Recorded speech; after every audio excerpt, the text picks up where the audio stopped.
రక్తపోటు సమస్యతో బాధపడే వాళ్ళు, అంటే బీపీ సమస్య ఇబ్బంది పెడుతున్న వాళ్ళు ఇప్పుడు నేను చెప్పబోయే ముద్రని ప్రతిరోజు 20 నిమిషాలు కనుక సాధన చేశారు అంటే మన బీపీని కంట్రోల్లో ఉంచుకోవచ్చు. అంటే బ్లడ్ సర్క్యులేషన్ స్థితిని శరీరంలో చక్కగా జరిగేలాగా చూస్తుంది ఈ రక్తపోటు ముద్ర. బీపీ ముద్ర లేదా రక్తపోటు ముద్ర అంటారు.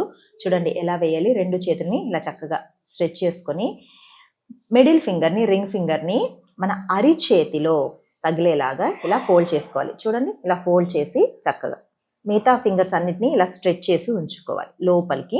మళ్ళీ చెప్తున్నాను, మిడిల్ ఫింగర్ని, రింగ్ ఫింగర్ని స్ట్రెచ్ చేసి ఉంచుకుందాం. మొదటగా రాకపోతే ఇలా నేను ఇప్పుడు చూపించినట్టు ఇలా ఫింగర్ని పెట్టి లోపలికి ప్రెషర్ ఇచ్చి ఉంచుకోండి. 2 హ్యాండ్స్లో ఇలా చక్కగా ఉంచుకొని మోకాళ్ళ మీద ఉండాలి. ఖచ్చితంగా ఏ ముద్ర చేసినా మన చేతులు అనేది మన శరీరానికి దగ్గరగా ఉండాలి. అప్పుడు మన ముద్ర ద్వారా వచ్చే పాజిటివ్ ఎనర్జీస్ అంతా కూడా ఎనర్జీ లెవెల్స్ పాస్ అవుతూ ఉంటాయి శరీరంలో ఫింగర్స్ ద్వారా. అది చక్కగా మన శరీరానికి అందాలి అంటే ఇలానే ఉండాలి. నిలబడుకొని వేయడం కానీ, నడుస్తూ వేయడం కానీ చేయకూడదు.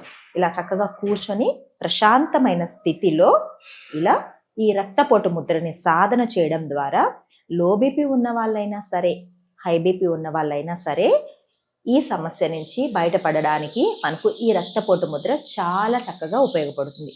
ఉదయము మరియు సాయంత్రం వేళలలో ప్రశాంతంగా ధ్యాన స్థితిలో ఉండి చేయండి. కళ్ళు మూసుకొని పొట్ట మీద మనసు ఉంచి దీర్ఘ శ్వాసలను తీసుకుంటూ మెల్లగా ఈ ముద్రని సాధన చేయండి. చూడండి, డీప్ బ్రీతింగ్, బ్రీత్ అవుట్. తీసుకుంటున్న శ్వాస, వెళ్తున్న శ్వాస మనకు తప్ప పక్కన వారికి కూడా సౌండ్ రాకుండా చేస్తే అది మంచి శ్వాస అవుతుంది. ఇలా బీపీ ముద్రని చక్కగా సాధన చేయండి, మంచి ఫలితాలు ఉంటాయి.